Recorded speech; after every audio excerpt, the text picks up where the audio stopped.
Hello there. This is July 16th, 2022, and it's almost 6 o'clock Colorado time, and I'm here to present a live Q&A. I only have two questions to work off of this evening. It seems like it just is summertime maybe, and people are really busy. So I didn't hear from too many of you, and so I don't have a whole lot to work off of. But, I'll try to make the best of what I've got. Or it could be that maybe I'm getting boring to you, or a lot of you out there, or you just, who knows what. But if you have any questions for me, go ahead and send them to me by email at aaron@aaronbudjen.net, and I'll do what I can.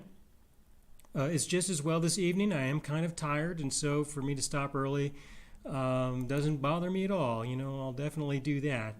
So I've got two questions, but there's a lot of content here, and so we'll just see how long it takes.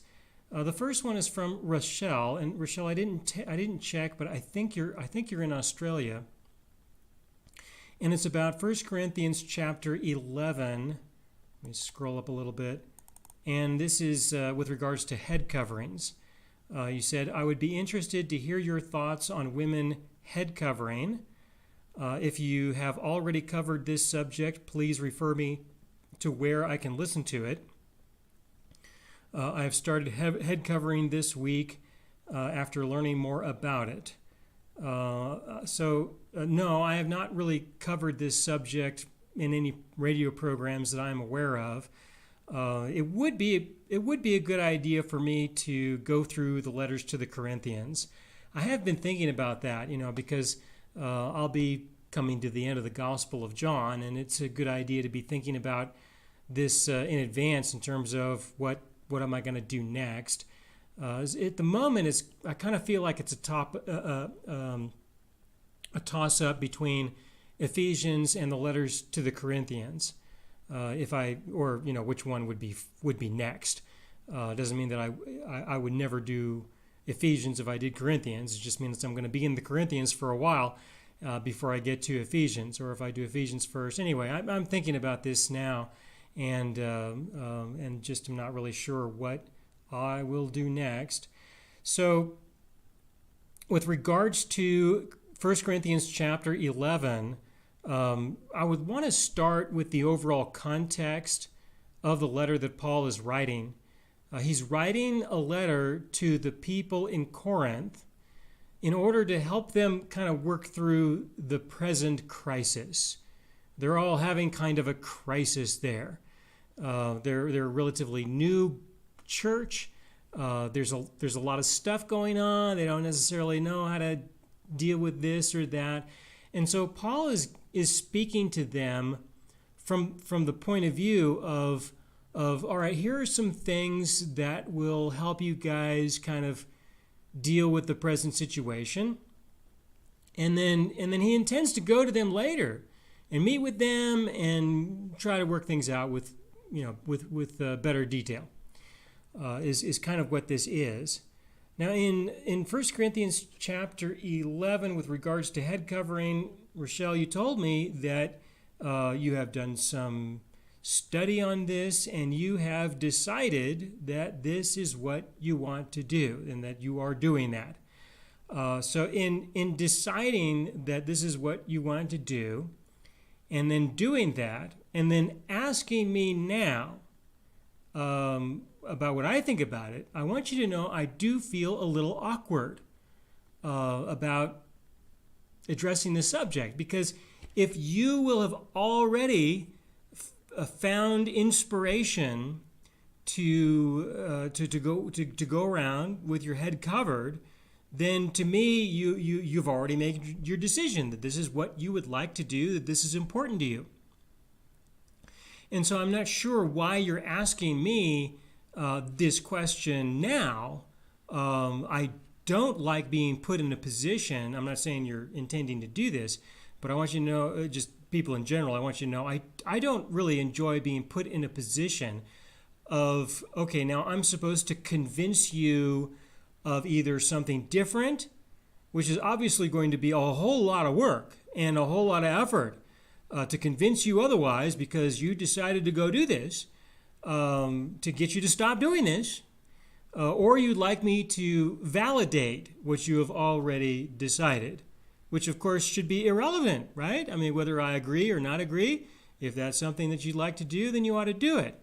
But there are times when people will get into something, and then they will come to me in this sense of okay, now I want you to get into a conflict with me. This is a mild kind of conflict, to convince me differently.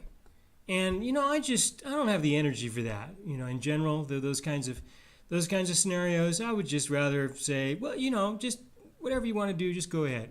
I don't need to use the time out of my life to convince somebody of something different than what they really want to believe. All right.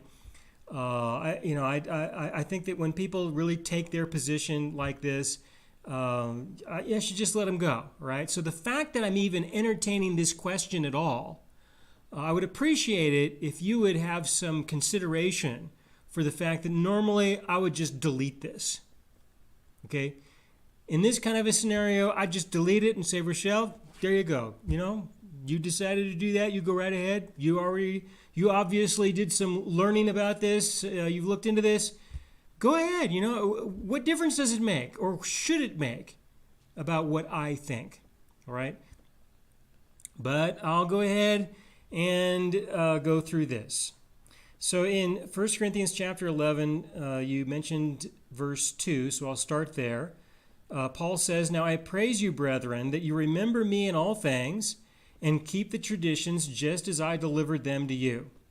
All right, in verse 2, we don't know the details concerning what traditions he was thinking about. We could probably come up with a pretty close guess.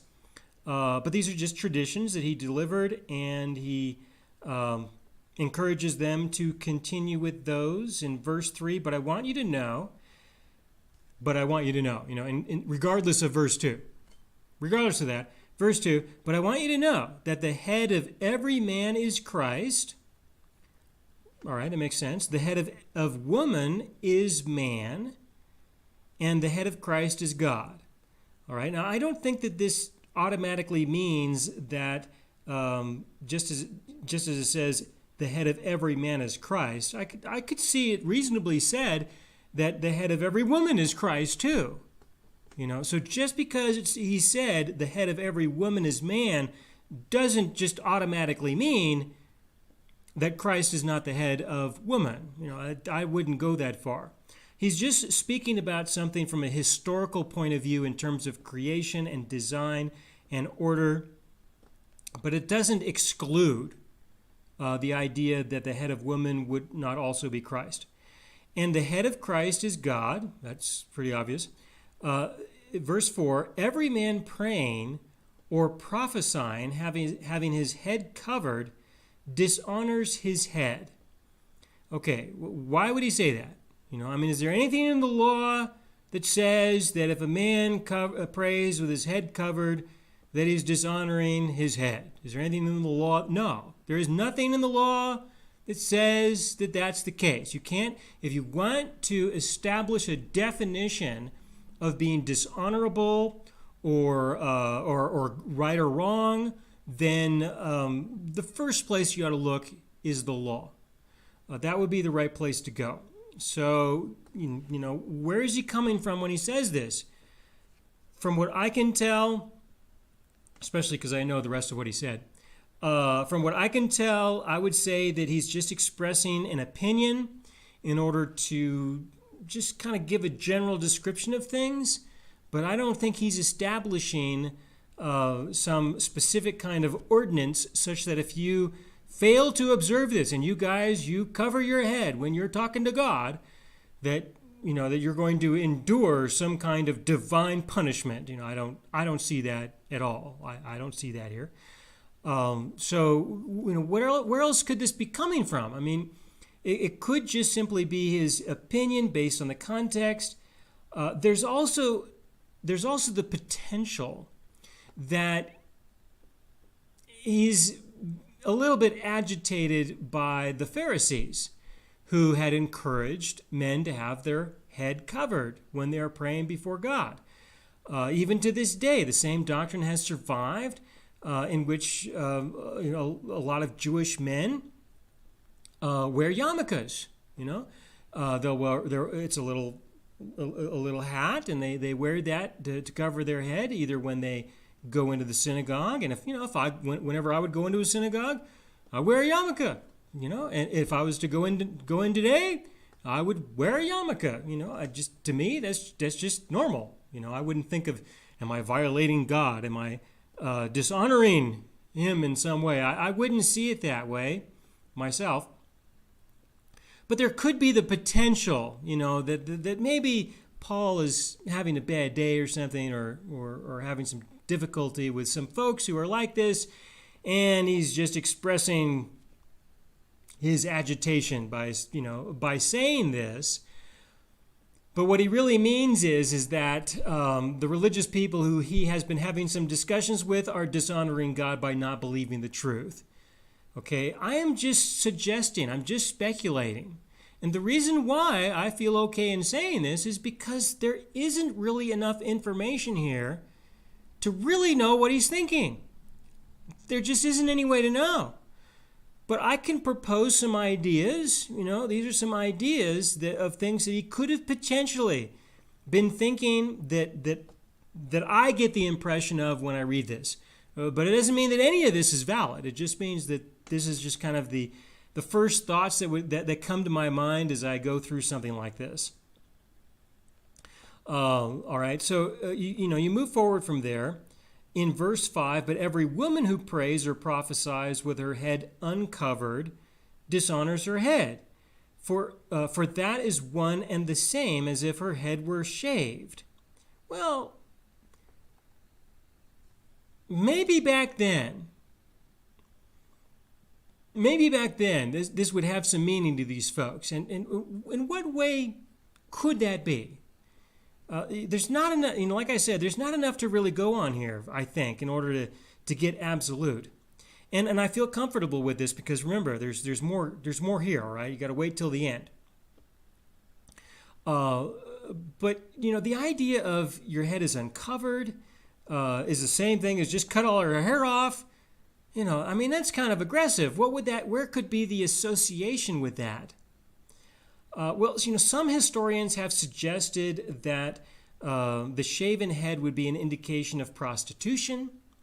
It could be that Paul was having some exposure to a lot of ladies in Corinth who were displaying their hair in a provocative way.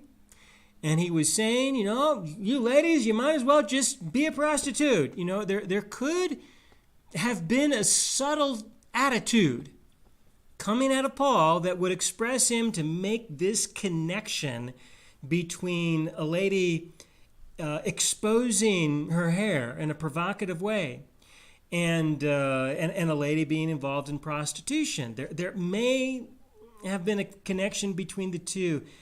Again, there's not enough information to know, but this is kind of my first impression. But it is shameful for a woman. Oh, here we go. But if it is shameful for a woman to be shorn or shaved, let her be covered. Okay, now hold on a minute, right? If you compare these two verses, you got verse 5 and verse 6. He says, let her hair be cut off, unless it's shameful for her hair to be cut off. Okay, well, these are two different statements that seem to be contradictory, or could potentially be contradictory. If she's not going to cover her hair, you might as well cut it off because she is displaying her hair, and this is shameful. Unless if you cut her hair off, it's considered to be shameful. Then she can cover her hair. With what? All right? You keep reading, and he'll say that, well, the presence of her hair is covered, is a way of being covered. We don't necessarily have to have a unique covering. So what is he getting at here? There's some contradictions that could be potentially defined. There's There's some uncertainty. We'll come to that verse in a moment where her hair is her covering. So do we need to cover the hair or not cover the hair? Is the hair covered or is the hair not covered? What is it? All right, what is he thinking? From what I can tell, he's just being general. All right? And as we look at this verse here, verse 6, where he says, but if it is shameful for a woman to be shorn, it's a way of saying, look, if you don't like this, do this. And if you don't like this, then do this. And if this is just not right, then do this. In other words, instead of looking at this, trying to identify the specifics, just recognize that Paul is just making suggestions. All right? He's just making suggestions. Well, we don't want it to be shameful. So if it's looked at shameful in this way, then try this. But if this is shameful instead, then don't do that. Do this instead.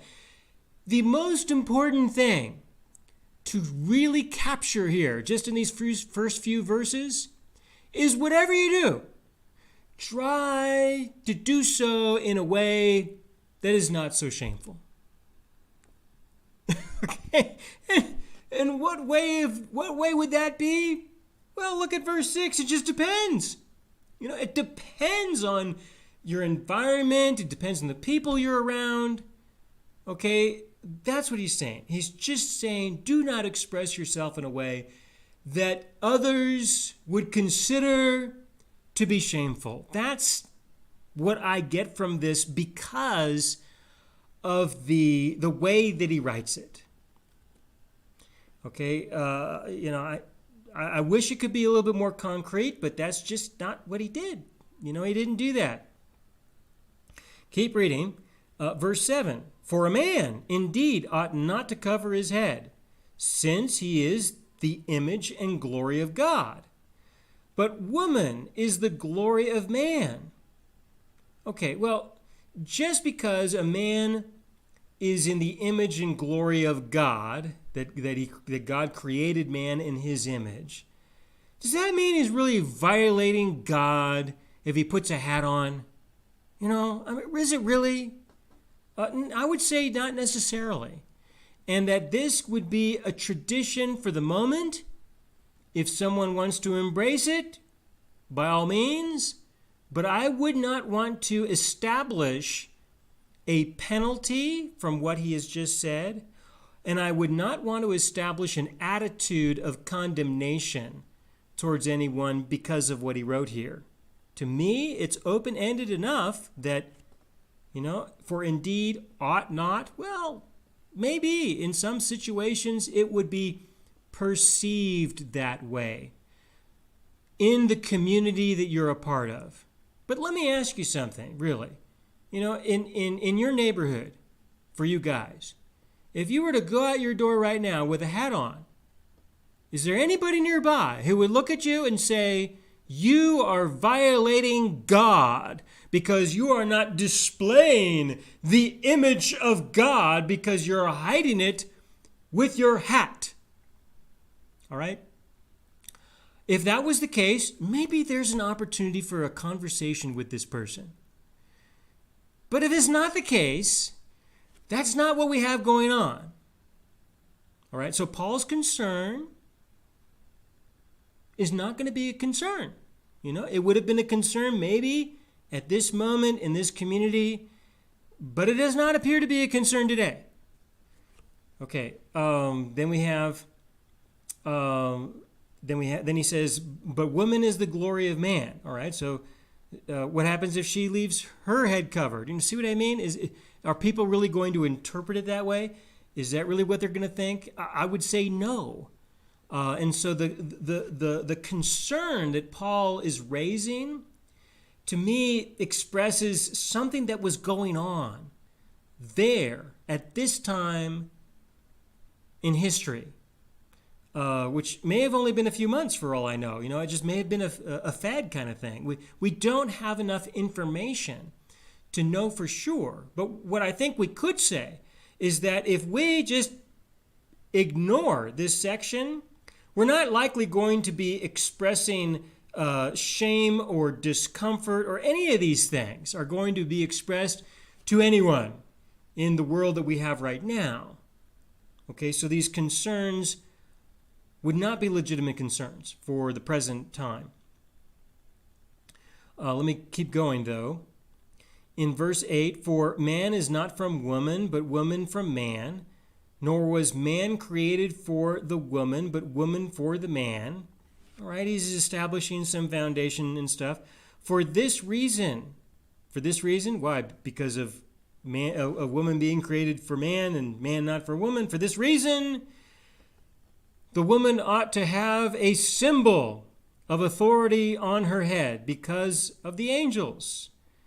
All right, now, to me, he's just going in more than one direction. All right, which is fine. It just means he's speaking practically in poetic generality. We don't really have anything concrete here, especially when he says, nevertheless. All right, so you can argue about verses 2 through 9 or 10. You can argue about verses 2 through 10. You could study this probably for months, and argue about this theologically for the longest time, and get into all kinds of debates and get everywhere.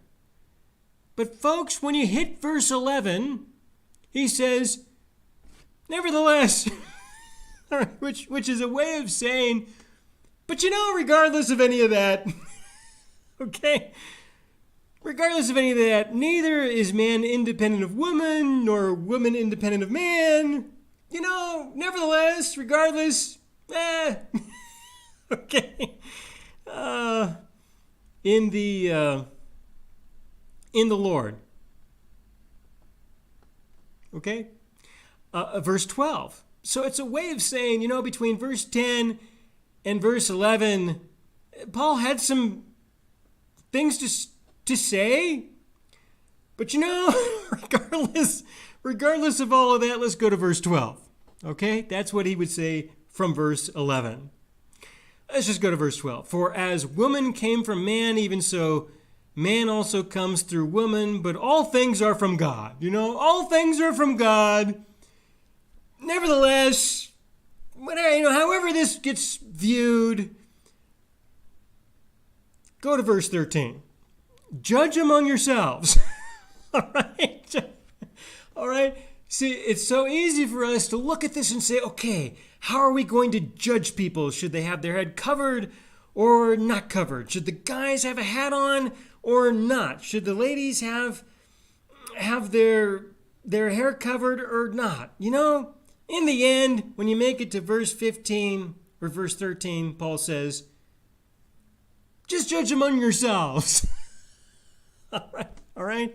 Just judge among yourselves. Is it proper for a woman to pray to God with her head covered? Just an open-ended question. Is it proper? Among yourselves, would you say that it's proper? He doesn't even answer that question. He just says, judge among yourselves, and does not answer that question. He goes to something else. He talks about the guys. Does not even nature itself teach you that if a man has long hair, it is a dishonor to him? Well, he was just talking about the ladies. Now he's talking about the guys? Okay, well, with the guys, if their hair is a little bit too long, maybe nature would say that this is not necessarily so proper. There's a lot to discuss about that. But let's go on. Verse 16. But if a woman has long hair, it is a glory to her, for her hair is given to her for a covering. Now, wait a second, right? Wait a second. Verse 15, sorry. The print is kind of small on the screen over here. Verse 15, he says that her hair is her covering. All right, but you go back up to verse 2, and there's the impression that she needs to cover her hair or cut it all off. So which is it? All right, which is it? Well, it can be all of it, depending on, Okay, it can be all of it, depending on how the people are relating to one another. Is there an expression of shamefulness taking place? Adjust it. If it is perceived by people that guys having long hair is an offense to nature, well then, adjust that. So it really just depends on your environment and your community. And to me, he's just simply saying, be sensitive to the people who are around you. All right? And consider the message that you will be communicating to them. Keep reading, right? But if a woman has long hair, it is a glory to her, for her hair is given to her for a covering. All right, which it can be considered to be a contradiction to what he was saying in just the previous verses in the chapter. Verse 16. But if anyone, this is what I like, all right, if anyone seems to be contentious, which is a way of saying, but if anyone wants to argue about these things, Paul says, we have no custom, nor do the churches of God. All right. So he's writing this letter to them. And he says, okay, well, if these things are going on and there's some confusion, or people are feeling a sense of shame, or people are feeling some sense of dishonor, then make some adjustments. But for us, from our point of view, we don't have any of these customs. So he's writing to the Corinthians, telling them that, look, we don't deal with these issues. If you guys want to deal with these issues, all right, here's some suggestions. But we don't deal with these issues. All right, if you guys want to deal with these, there you go. Okay, these are some things to keep in mind. If anyone wants to argue about it, just know this. We don't care. All right? We don't care. And when I get a question like this of, should I cover my head or should I not cover my head? I have to be honest with you. For the most part, I really don't care. I don't, So I would say if you want to cover your hair, you cover your hair and be at peace, And if you don't, then don't. And if you guys want your hair to grow out a little longer than I do, then, be at peace and have joy. If you want to argue about it, you go argue with somebody else. I'm not going to be a part of that kind of argument. I am not going to have those kinds of customs or issues present in my life. All right? And I think that that's what Paul is saying. I think here in 1 Corinthians chapter 11, between verses 2 and 16, he's saying, all right, you people, if you've got these issues going on, well, then here you go. But as for us, we really don't care. We really don't. And we're not going to argue with you about it. We don't argue about it with ourselves. Okay, so having said all of that, I would say that, there's some potential opportunity for people to be offended by what I have just said. That's not my intent. I'm not looking for an opportunity to offend people. So considering this present circumstance, all right, how would I perhaps address this issue? Paul would say from verse 16, you know what? If anybody wants to argue about this, we're not going to be part of it because we really just don't care. For me, I would say it this way. I would say that how you present yourself to other people expresses something to them. There is some communication that is being conveyed. All right? And it just depends on the people, and the kind of message that you would like to convey. All right? So you need to ask this kind of a question in the community that you are in. When people see you with your head covered, with your hair covered, if you're wearing some cloth or something over your hair in a way that nobody else seems to be doing, what is the message that you are communicating to the people around you? All right, now this is a difficult one.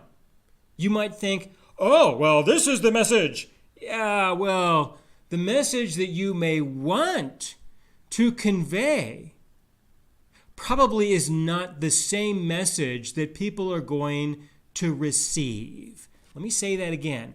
The message that you may want to convey from the covering of your hair is not necessarily the same message that people are going to receive. What are they going to receive?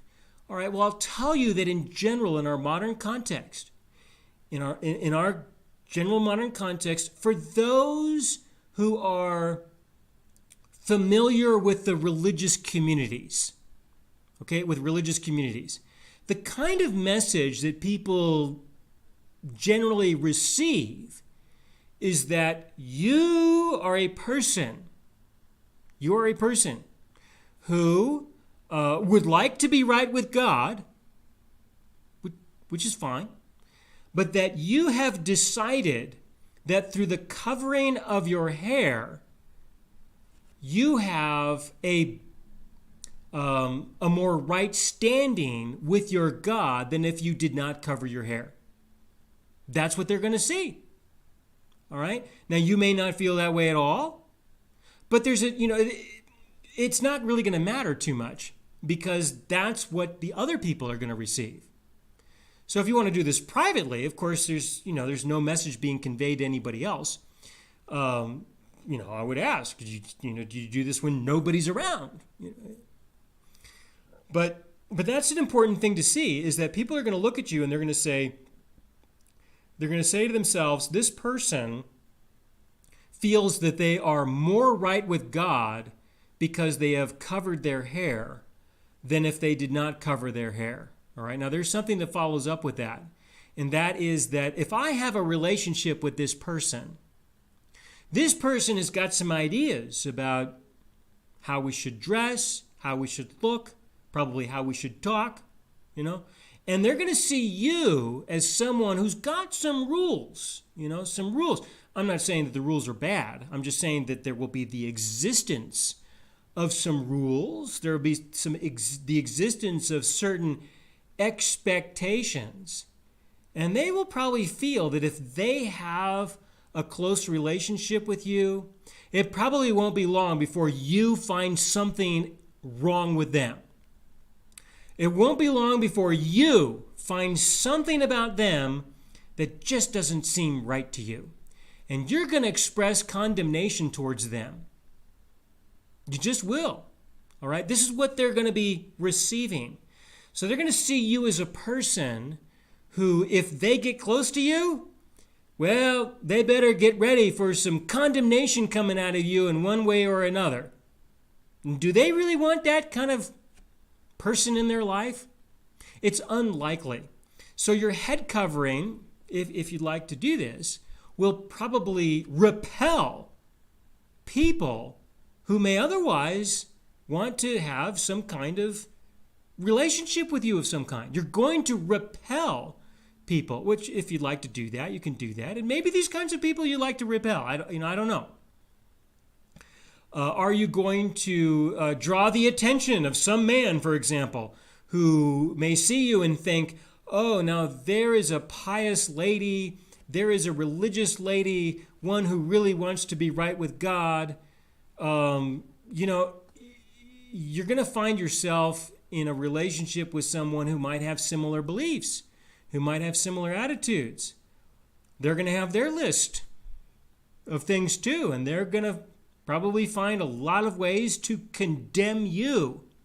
So the two of you might see each other initially as, oh, well, here's a person who wants to be right with God. Here's a person who wants to be right with God, right? Yeah, well, give it about a year or two and see how you two are relating to each other. That's going to just be downright ugly.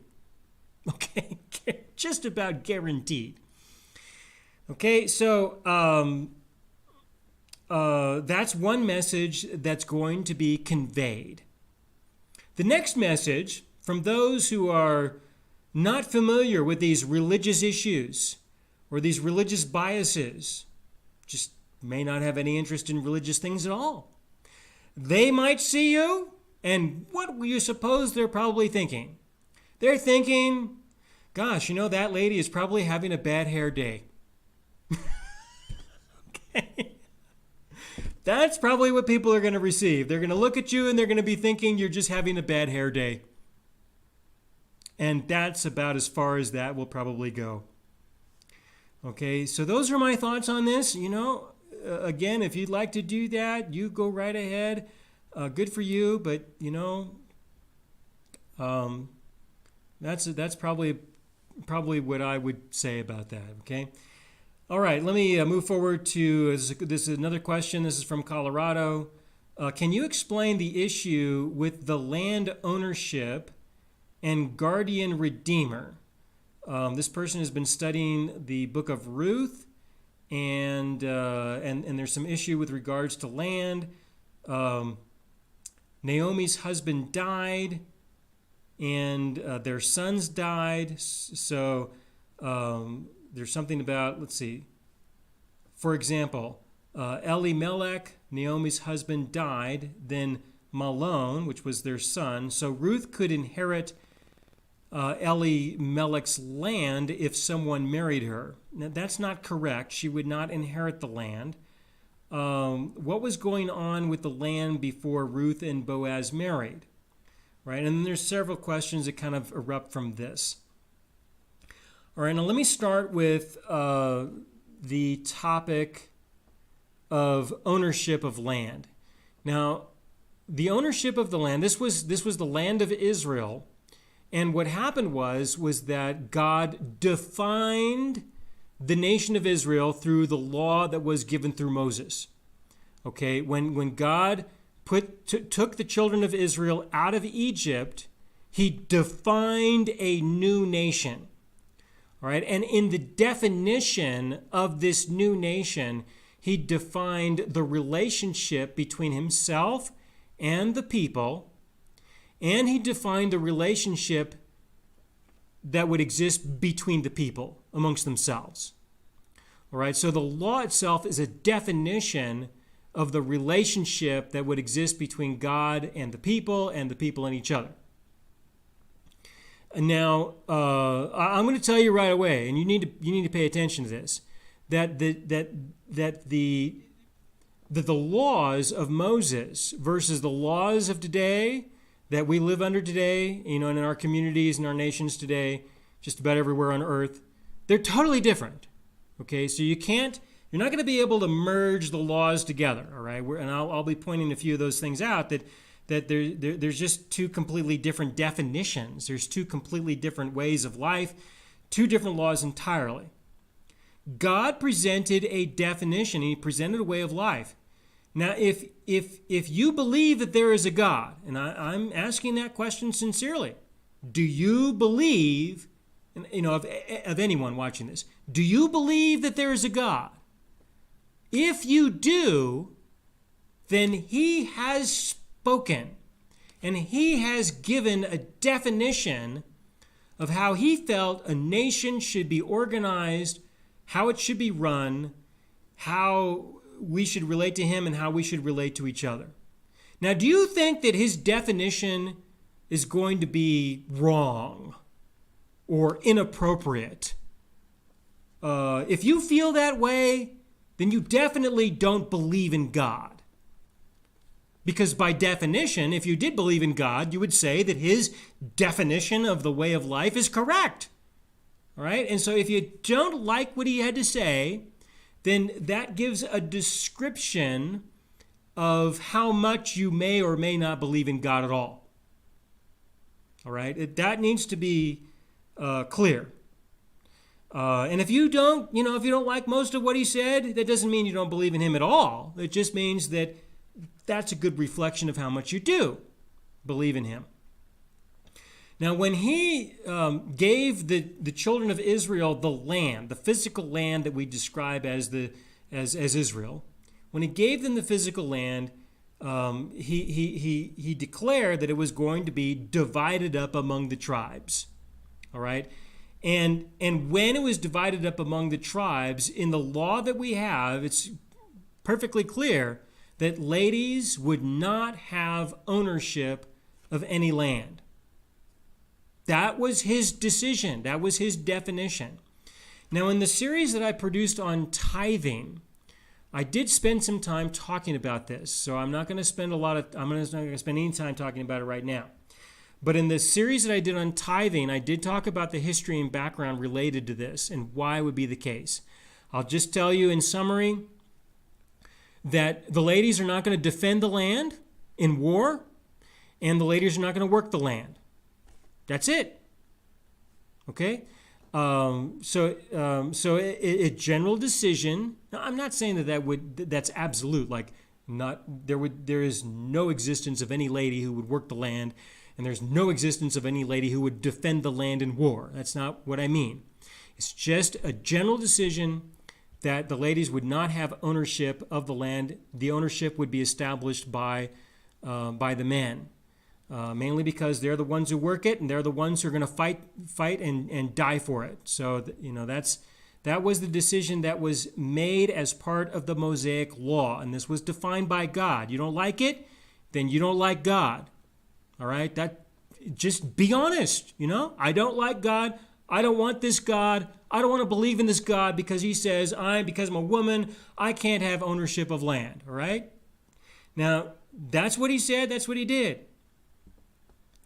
All right. Now I know today if a lady wants to own land, she can own land. I certainly won't protest that. So don't get me wrong. All right. I wouldn't argue that. I wouldn't protest it or anything like that. I just have to be true to the Lord in terms of what he defined for this region and for this time. Okay, so what happened was that Naomi's husband died, and Elimelech was a Jew, all right, and because I'm pretty sure it was from the tribe of Judah, from Bethlehem. And Naomi was a Moabite, okay? And this is something that I need to mention as well, because this is a distortion that's happened over history. And that is that the ownership of land and the identity of a Jew was based on the paternal line, not the maternal line, okay? If you're going to be a Jew, it's because your father is Jewish, not because your mother is Jewish. This was a decision that was made later after the Babylonian captivity, and God had nothing to do with that decision at all. In the series of programs I did on the history of the Samaritans, I talk about that in detail. So that's another important point that you need to be aware of. Okay, what was going on with the land before Ruth? Okay, so what happened was that Elimelech and Naomi, they went to Moab. They were out of town. And reading ahead, it appears that the land was sold off to someone else, which technically means that it was leased until the year of Jubilee. In accordance with the law, that's how it would have been unfolded. Did Elimelech make that decision, or did Naomi make that decision? It gives the impression that maybe Naomi had made that decision. But either way, the land was being worked by someone else. Could have been a part of the family or not a part of the family, but it was being worked by somewhere else. And the provision in the law that would allow that to happen would be that the land would be leased according to the next year of Jubilee. There was a time limit on when this land would then eventually be restored back to the previous owner. With Elimelech being dead, then the community, right, the tribe, would have recognized its use and ownership would be given to their sons. Their sons died, all right, and so who would have legitimate ownership at that time, at the year of Jubilee? Well, it would have gone looked at the genealogical records, and they would have traced through the trees, the family trees, and identified the next male who would have a recognition of the land. Okay, but there's a problem, and that's that Naomi is still alive. Okay, well, it's not a problem. It's just that it would be handled differently.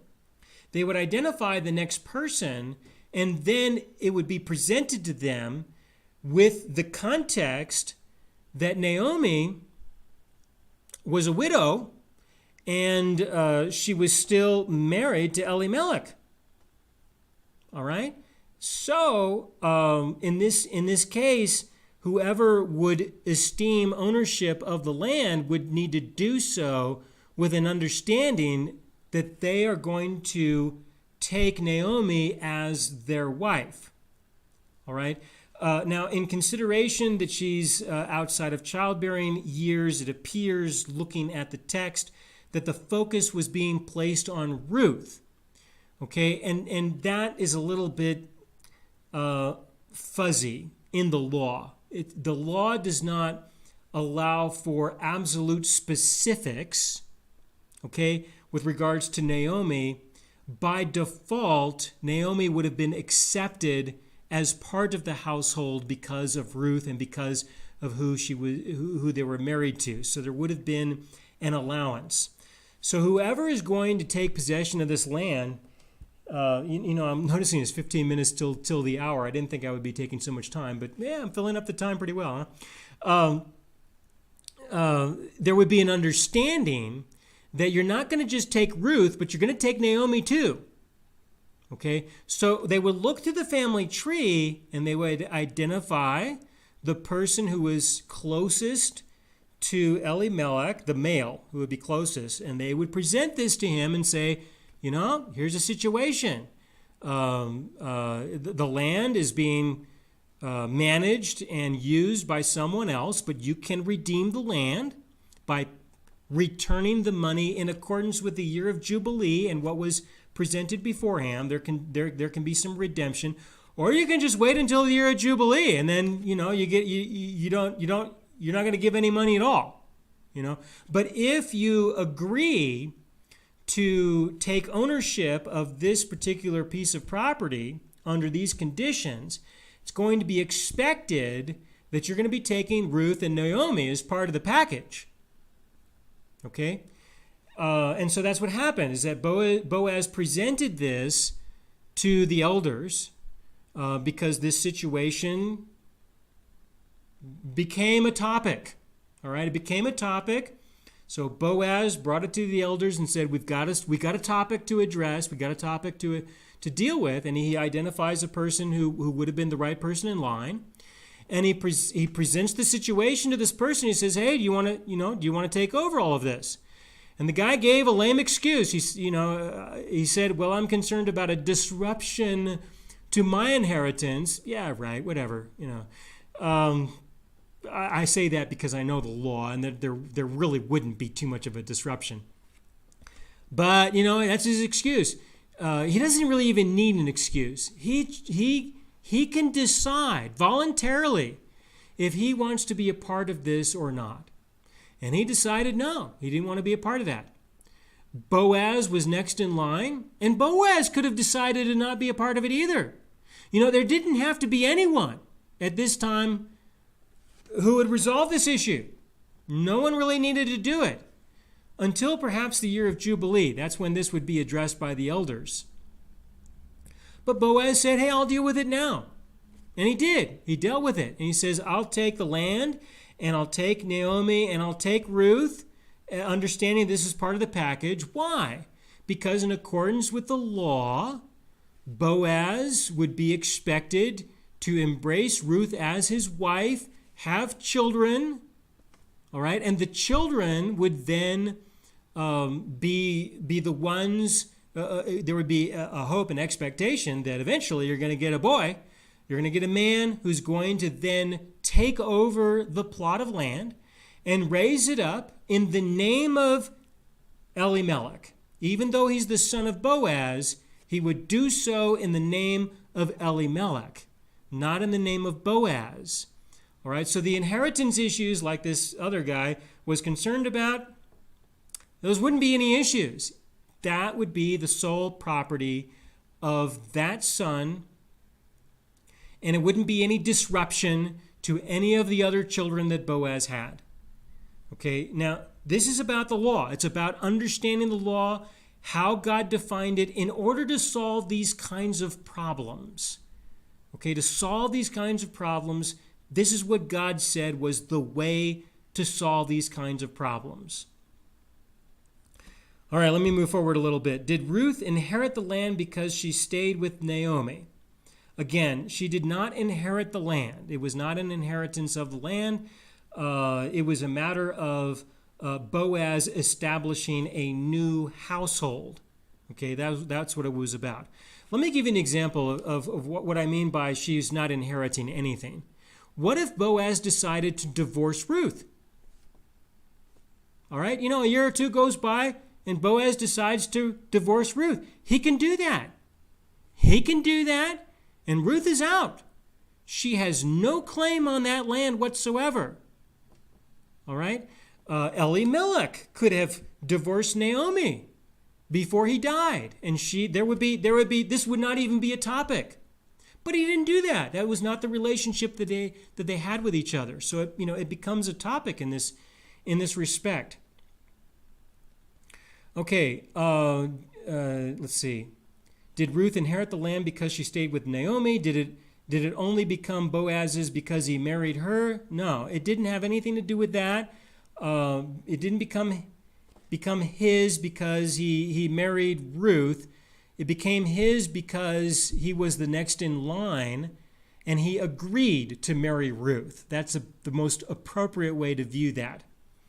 What would have happened to the land if no one redeemed Ruth? Again, it wasn't about redeeming Ruth. It was about redeeming the land with an understanding that you're going to take Ruth as your wife. So he's not redeeming Ruth. He's redeeming the land. Ruth is not being redeemed. Okay, what would have happened to the land? I'll tell you, nothing would have happened. The person who was working the land would continue to work it until the year of Jubilee, and then the elders would deal with it. Okay, then the elders would deal with it. Now, if no one, under these conditions, if no one was willing to redeem the land and take Ruth as the wife, nothing would happen. Okay, from my understanding of the law, nothing would happen. It would be vacated, and Ruth can go ahead and Naomi, they can go ahead and go to the land. They can work the land. They can set up a tent on the land. They can build a house on the land. They can live there until they are dead. All right. If Ruth was to ever get married, then there would be issues to address. But they could be there until they're gone. And in which case, the elders would most likely have allowed them to remain there until they're dead. At which time they would then go back to the genealogical records and say, who is the right person to redeem the land next without taking a wife as part of the deal. That's how it would play out.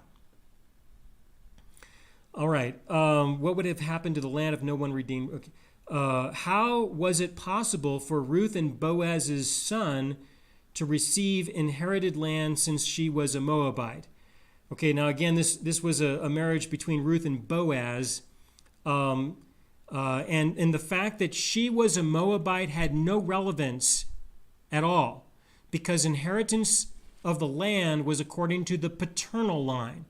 Whether a woman was a Moabite or non-Jew or not had no relevance back then.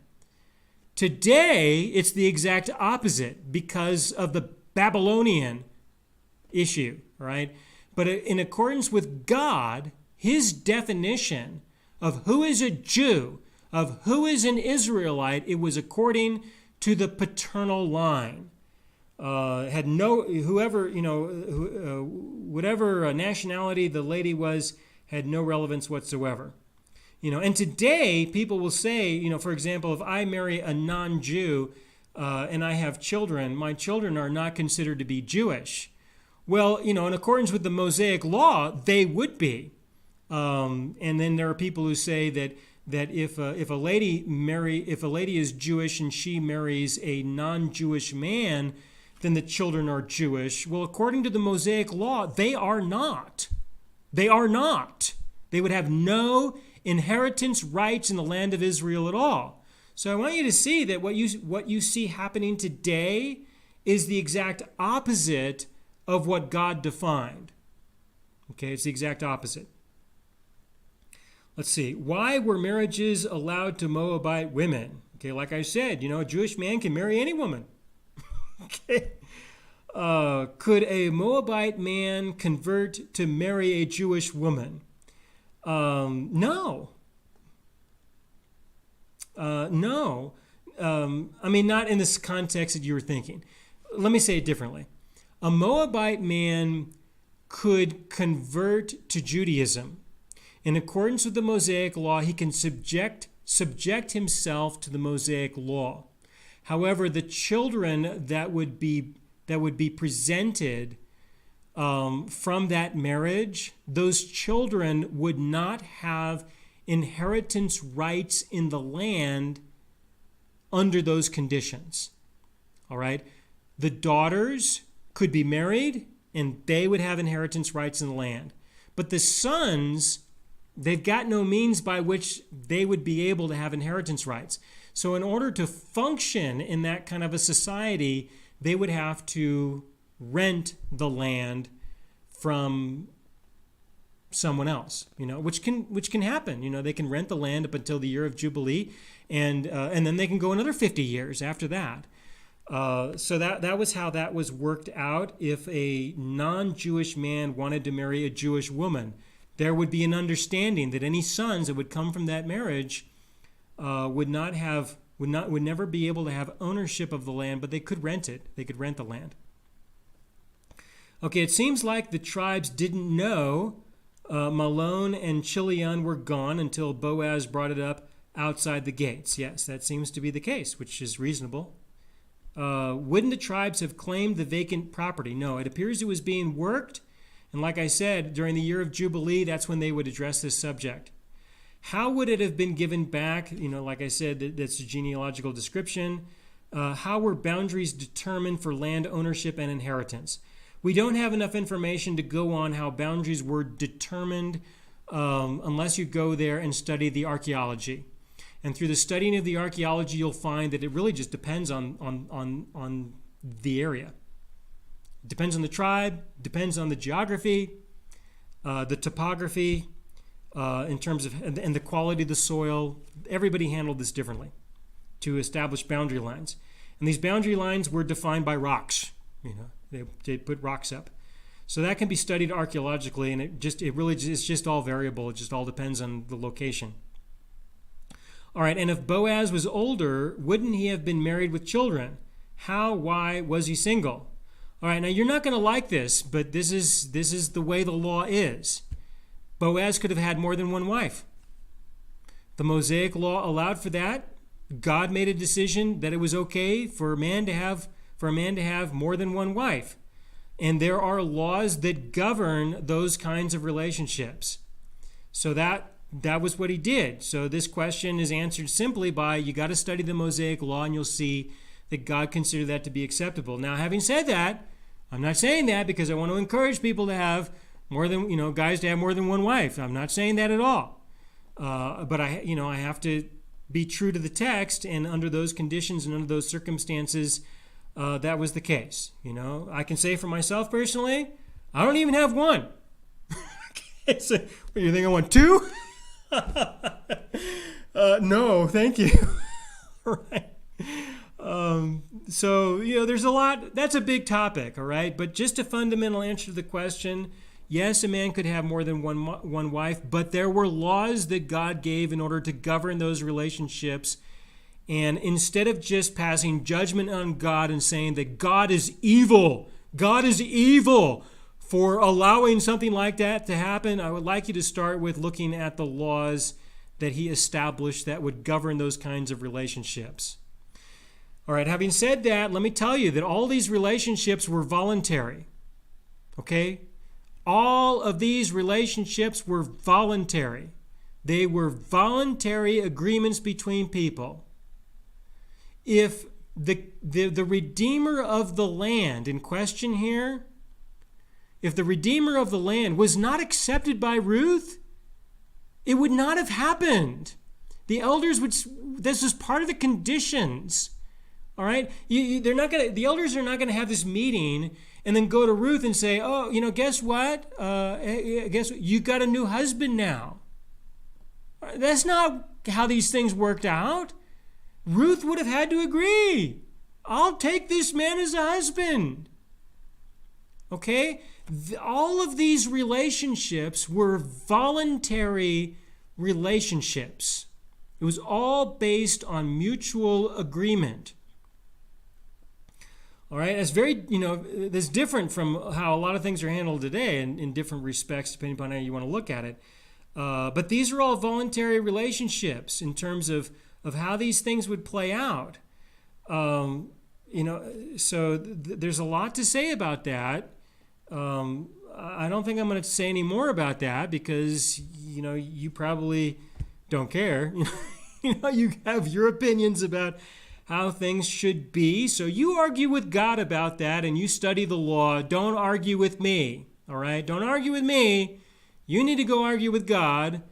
You want to know what I think? You ask me, I'll tell you. You don't like it? That's fine, But you go and study what God has had to say.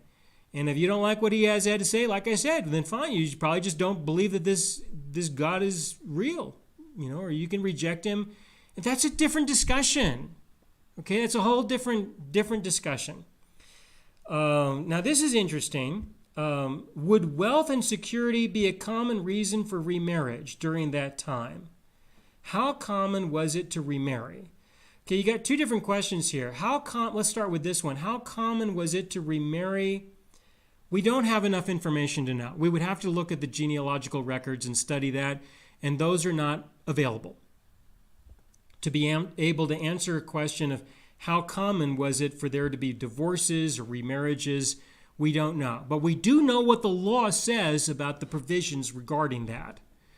So how common, we don't know, but there are provisions for that. You need to study the law. Then there's another question you have here. Would wealth and security be a common reason for remarriage or for marriage at all? Okay, now you're not going to like this because this is different from today. But I'll tell you, wealth and security was never, ever a reason for a marriage.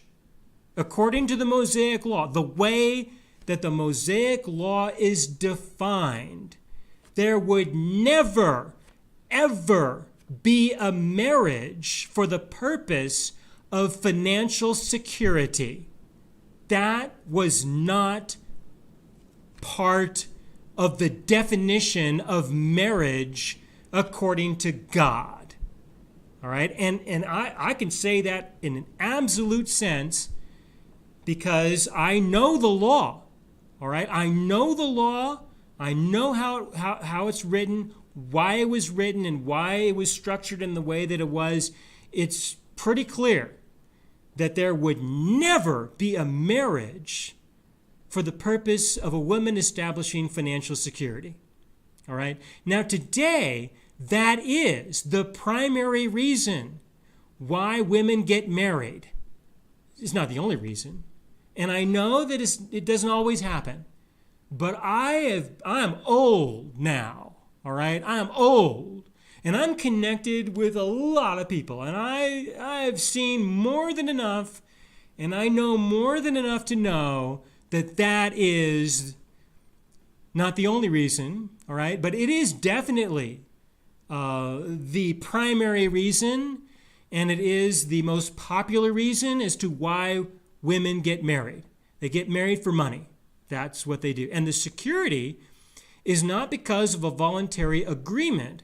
The security is because if the man does not provide to their satisfaction, then they'll take the man to court and they will be forced to give security, financial security to the lady. All right? And everybody knows this. Well, let me see. No, definitely not everybody. That's an exaggeration. Okay? Let me say it this way. Every woman knows this. Just about. But very few men seem to be aware of this being the case. They keep getting told things like, I want to marry you because I love you. No, that's not usually how it works. No, that's a modern issue. That has nothing to do with the definition of marriage according to God. All right? And so, I know this creates a lot of confusion, especially in the church, because they're trying to figure out how do you make this work between the law of God and the way things actually happen in real life today, and they just don't fit, okay? Because the law of Moses is the complete opposite in many ways, not always, but it's the complete opposite of the laws of your community. Which wouldn't you think that would make sense, right? I mean, you have an ungodly community, people who don't acknowledge God at all. So wouldn't it make sense that their laws would be the exact opposite of the? Of course it will. All right. So this would present a whole big topic, and I know a lot of conversation could erupt from this. But just to answer this one particular little item, no, financial security and wealth was never a reason for marriage. It was never, there was never any financial security that a woman would enjoy according to the Mosaic law. So you might wonder, well then, my goodness, how did it work? How could God define something like that? Right? This is easy. Okay, this is not complicated. You would actually have to have a relationship with your husband. Let me say it again. You would actually have to have a relationship with your husband. Let me describe it with a little bit more detail. Your husband's feelings would actually have some relevance to the relationship. All right? Today, you might notice that a husband's feelings have no relevance. None. No relevance whatsoever to the relationship. Okay, in general, unless the wife decides that his feelings can have some relevance. That's the way things are. Okay? So you want to know how could it possibly work if we can't force financial security? How could that work? It does work. It can work. You just have to have a relationship with your man. Okay? And it worked, it worked well. It did work. There were accommodations for that. All right. Now I'm way over time. I didn't think I'd be able to fill up the whole hour. And look, I'm 5-6 minutes over time, and I even started 2 or 3 minutes early. I did not expect this. All right, but that's how it goes. Okay, so I will stop here. And I understand that I will have offended most of you ladies with this, but please understand that I'm just answering the question, and I'm just, I'm telling you what to look for. You go and study the Mosaic law, and I am going to go and make some dinner, and I'm going to rest, hopefully, for the rest of this evening as I'm preparing for the message that I'm going to present in the morning on the Gospel of John, chapter 13. I'm already making notes, more notes. Chapter 13, verses 20 through 30, and that's going to be my morning tomorrow, all right? I'm going to continue my life regardless of these particular issues. So if you feel upset and angered, and if this disturbs your sleep this evening, I just want you to know I won't disturb mine. I'm going to go to sleep as if I didn't say anything at all. Okay? Thank you.